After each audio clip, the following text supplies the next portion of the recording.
Assalamualaikum warahmatullahi wabarakatuh. Kami akan menjelaskan tentang kebijakan fiskal dan moneter perdagangan internasional di Indonesia.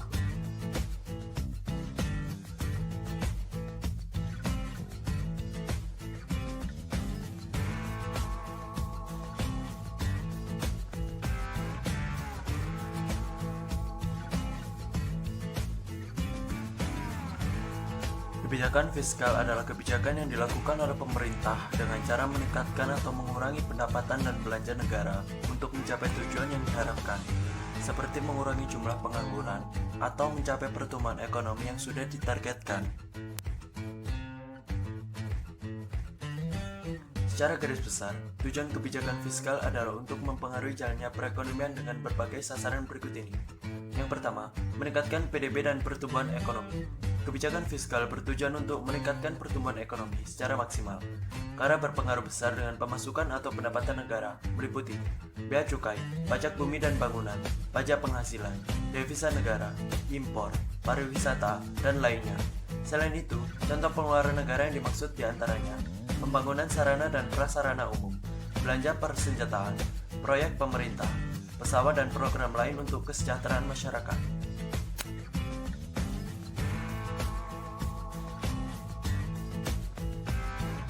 Yang kedua, memperluas lapangan kerja dan mengurangi pengangguran. Yang ketiga, menyetabilkan harga-harga barang atau mengatasi inflasi.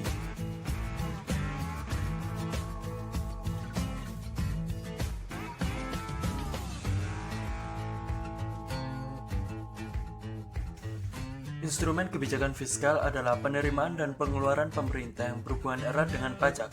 Asumsinya, jika tarif pajak diturunkan, maka kemampuan daya beli di masyarakat akan meningkat, dan industri pun bisa meningkatkan jumlah penjualannya. Begitu juga sebaliknya. Penerimaan negara merupakan berbagai sumber penerimaan yang dapat dijadikan alternatif untuk mengisi kas negara. Ada 4 sumber penerimaan negara. Yang pertama, pajak. Merupakan pungutan wajib dari pemerintah atau dari negara kepada rakyat. 2. Bea cukai. Merupakan pungutan yang dilakukan oleh pemerintah terhadap barang impor ataupun ekspor serta terhadap barang-barang tertentu yang diatur khusus oleh undang-undang, misalkan rokok. 3. Penerimaan negara bukan pajak, misalkan penerimaan negara berasal dari sitaan, denda, dan lain sebagainya. 4. Hutang atau hibah. Hutang merupakan pinjaman yang diberikan kepada negara dari pihak ketiga, sedangkan hibah merupakan pemberian yang diberikan kepada negara. Pengeluaran negara merupakan semua pengeluaran yang dilakukan oleh pemerintah untuk berbagai kegiatan operasional, pembangunan, dan kegiatan yang lain yang dilakukan oleh negara. Ada 4 bentuk pengeluaran negara. Yang pertama, belanja rutin. Yang kedua, belanja pembangunan. Yang ketiga, subsidi. Yang keempat, insentif. Belanja rutin terkait dengan pengeluaran oleh operasional negara, misalkan pembayaran gaji. Belanja pembangunan terkait upaya untuk membangun sebuah negara, misalkan membangun infrastruktur. Subsidi terkait dengan pemberian bantuan kepada masyarakat dari negara secara tidak langsung lewat pemotongan harga atau biaya.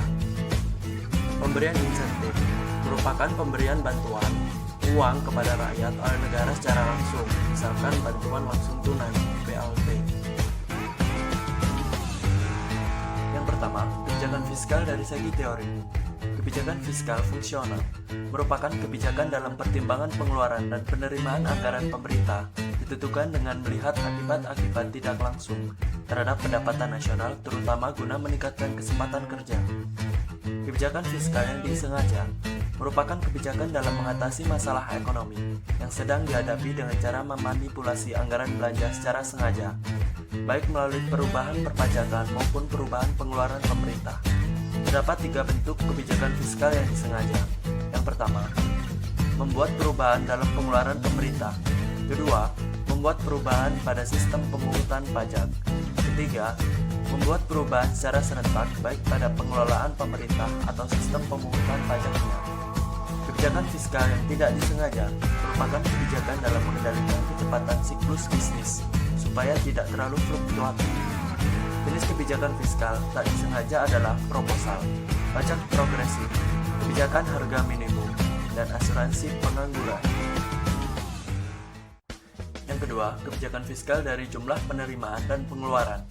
Kebijakan fiskal seimbang merupakan kebijakan yang membuat penerimaan dan pengeluaran menjadi sama jumlahnya. Ada dampak positif dan negatif dari kebijakan fiskal yang satu ini. Positifnya, negara tidak perlu meminjam sejumlah dana, baik dari dalam negeri maupun luar negeri. Negatifnya, kondisi perekonomian akan terpuruk bila ekonomi negara dalam kondisi yang tidak menguntungkan. Kebijakan fiskal surplus.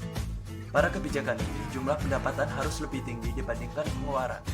Kebijakan ini merupakan cara untuk menghindari inflasi. Kebijakan fiskal defisit merupakan kebijakan yang berlawanan dengan kebijakan surplus. Salah satu kelebihan kebijakan ini adalah mengatasi kelesuan dan depresi pertumbuhan perekonomian. Sedangkan kekurangannya, negara selalu dalam keadaan defisit. Kebijakan fiskal dinamis. Kegunaan kebijakan ini adalah menyediakan pendapatan yang bisa digunakan untuk memenuhi kebutuhan pemerintah yang bertambah.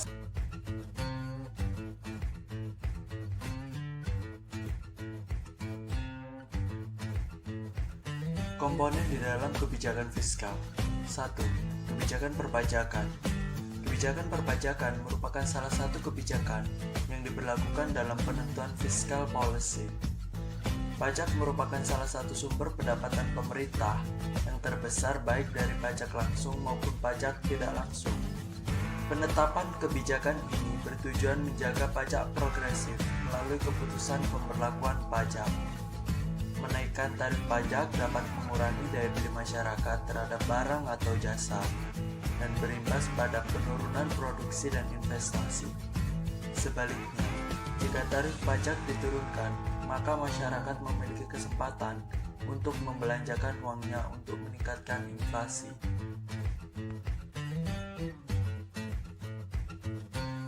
2. Kebijakan pengeluaran. Kebijakan yang berkaitan dengan pendapatan dan pengeluaran modal dalam negara diatur dalam kebijakan pengeluaran.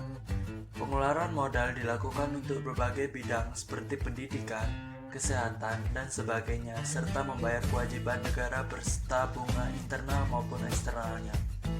Anggaran pemerintah sangat penting untuk mewujudkan pengeluaran pemerintah yang efektif dalam suatu negara. Hal ini bisa digunakan sebagai pelunasan terhadap pembiayaan defisit dalam mengisi kesenjangan antara pendapatan dan belanja negara. 3. Kebijakan investasi dan disinvestasi.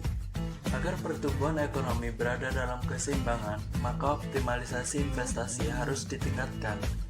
Pada beberapa tahun belakangan ini, arus modal internasional semakin meningkat dan memberikan dampak yang cukup besar.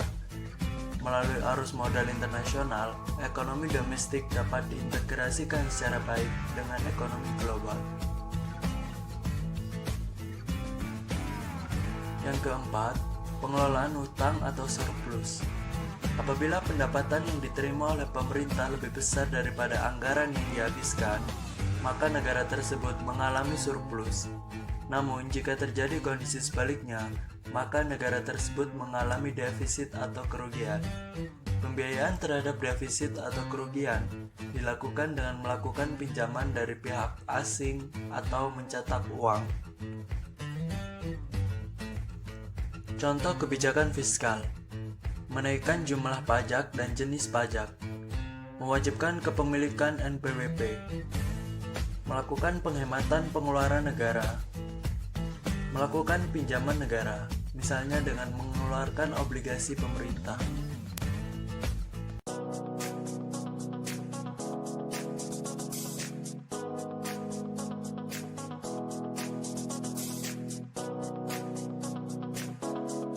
Kebijakan moneter adalah seperangkat kebijakan ekonomi yang dibuat untuk mengatur ukuran serta tingkat pertumbuhan pasokan uang di dalam perekonomian negara.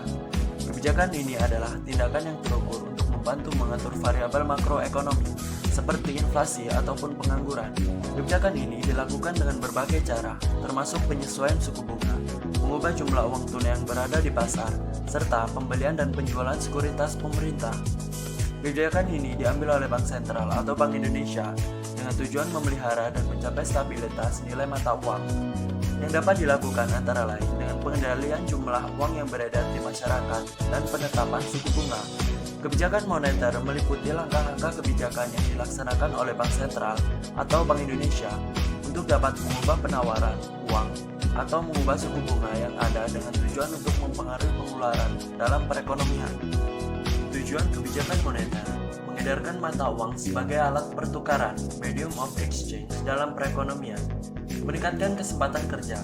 Pada saat perekonomian stabil, pengusaha akan mengadakan investasi untuk menambah jumlah barang dan jasa, sehingga adanya investasi akan membuka lapangan kerja baru sehingga memperluas kesempatan kerja masyarakat, memperbaiki neraca perdagangan kerja masyarakat, dengan jalan meningkatkan ekspor dan mengurangi impor dari luar negeri yang masuk ke dalam negeri atau sebaliknya, mempertahankan keseimbangan antara kebutuhan likuiditas perekonomian dan stabilitas tingkat harga, dan lain-lain.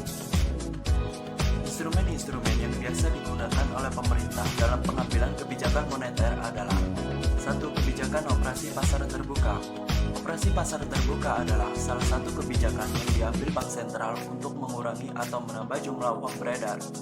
Kebijakan ini dilakukan dengan cara menjual sertifikat Bank Indonesia (SBI) atau membeli surat berharga di pasar modal.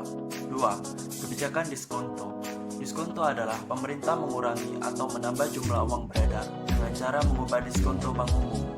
Jika Bank Sentral memperhitungkan jumlah uang beredar telah melebihi kebutuhan, Bank Sentral mengeluarkan keputusan untuk menaikkan suku bunga. Dengan menaikkan suku bunga, akan merangsang keinginan orang untuk menabung. 3. Kebijakan cadangan kas. Bank Sentral dapat membuat peraturan untuk menaikkan atau menurunkan cadangan kas. Bank umum menerima uang dari nasabah dalam bentuk giro, tabungan, deposito, sertifikat deposito, dan jenis tabungan lainnya. Ada persentase tertentu dari uang yang disetorkan nasabah dan tidak boleh dipinjamkan. 4. Kebijakan kredit ketat. Kredit tetap diberikan bank umum, tetapi pemberiannya harus benar-benar didasarkan pada syarat 5C, yaitu character, capability, collateral, capital, and conditional of economy. Dengan kebijakan kredit ketat, jumlah uang yang beredar dapat diawasi. Langkah kebijakan ini biasa diambil pada saat ekonomi sedang mengalami gejala inflasi. 5. Kebijakan dorongan moral. Bank Sentral dapat juga mempengaruhi jumlah uang yang beredar dengan berbagai pengumuman, pidato, dan edaran yang ditujukan pada bank umum dan pelaku moneter lainnya. Isi pidato, pengumuman, dan edaran dapat berupa ajakan atau larangan untuk menahan pinjaman bunga, tabungan, ataupun melepaskan pinjaman. Berdasarkan tujuannya, ada dua kebijakan moneter yang biasa dipakai banyak negara, yaitu kebijakan ekspansif dan kebijakan kontraktif. Berikut adalah penjelasan dari dua jenis kebijakan tersebut. Kebijakan ekspansif. Kebijakan ini bertujuan untuk meningkatkan pasokan uang dalam perekonomian dengan menurunkan suku bunga, membeli sekuritas pemerintah oleh bank-bank sentral, dan menurunkan persyaratan cadangan untuk bank. Bersamaan dengan itu, kebijakan ekspansif juga akan menurunkan tingkat pengangguran dan merangsang aktivitas bisnis dan kegiatan belanja konsumen. Tujuan keseluruhan dari kebijakan moneter ekspansif adalah untuk mendorong pertumbuhan ekonomi. Namun resikonya, kebijakan ini dapat menyebabkan inflasi yang lebih tinggi. Kebijakan kontraktif. Tujuan dari kebijakan moneter kontraktif adalah untuk mengurangi jumlah uang beredar dalam perekonomian. Ini dapat dicapai dengan menaikkan suku bunga, menjual obligasi pemerintah, dan meningkatkan persyaratan cadangan untuk bank. Kebijakan konstruktif digunakan ketika pemerintah ingin mengendalikan tingkat inflasi.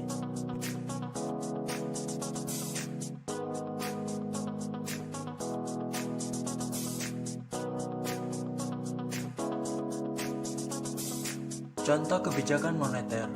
1. Suatu negara memiliki tingkat kegiatan ekonomi yang belum mencapai target. Umumnya, negara akan membuat kebijakan moneter berupa penurunan tingkat suku bunga. Dengan demikian, jumlah orang yang meminjamkan ke bank akan meningkat. 2. Sebuah negara mengalami inflasi sehingga bank sentral harus mengatur kebijakan untuk mengatasinya. Bank sentral biasanya akan mengurangi jumlah uang tunai yang beredar atau menurunkan cadangan kas negara. 3. Bank sentral menjalankan kebijakan dengan membeli sertifikat berharga atau melelang sekuritas ke pasar modal.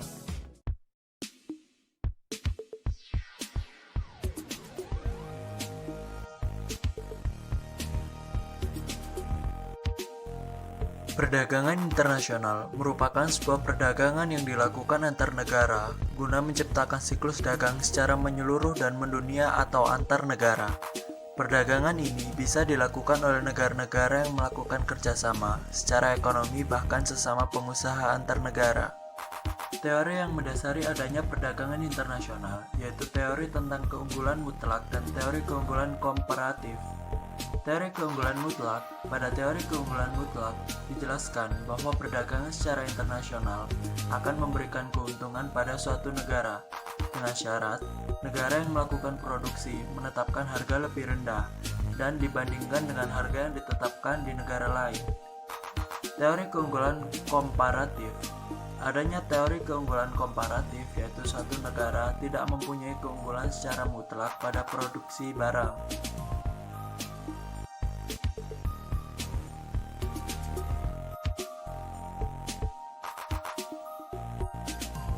Manfaat dari perdagangan internasional adalah 1.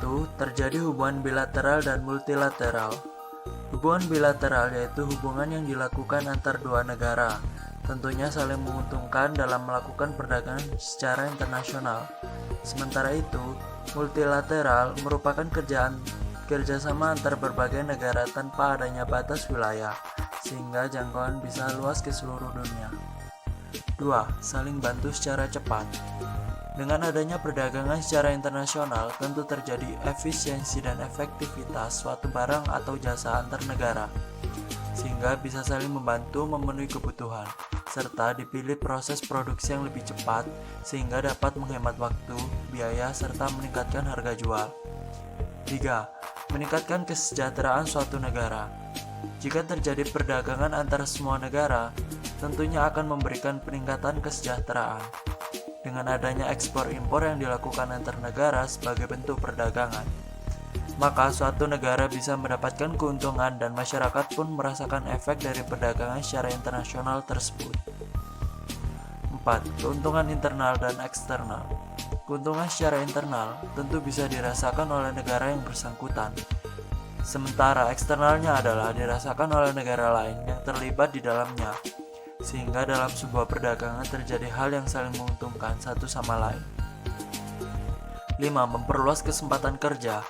Dengan dibuka seluas-luasnya, perdagangan secara internasional akan berpengaruh pada kebutuhan akan pekerja, sehingga akan tercipta kesempatan kerja baru bagi negara tersebut guna mempercepat proses produksi.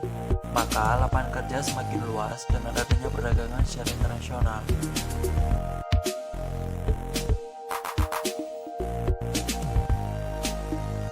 Faktor pendorong dari perdagangan internasional.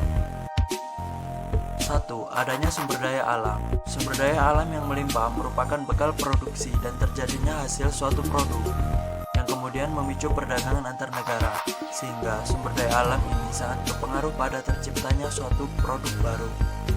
2. Perbedaan faktor produksi.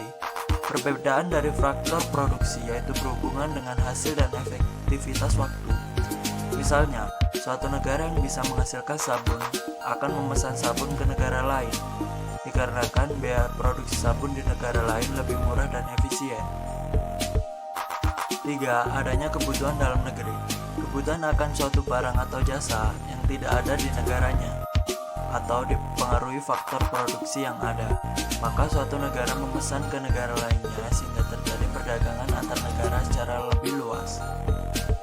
4. Siklus ekonomi dan perluasan jaringan. Dengan adanya perdagangan secara internasional, tentu terjadi siklus ekonomi, yaitu ada penjual dan pembeli.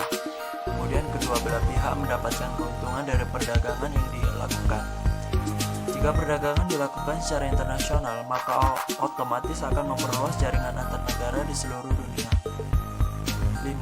Keinginan saling bekerja sama. Hal lain yaitu dipicu dari keinginan antar negara untuk saling bekerja sama. Kerjasama ini pula dilakukan guna mensejahterakan masyarakat secara umum dan negara pada khususnya.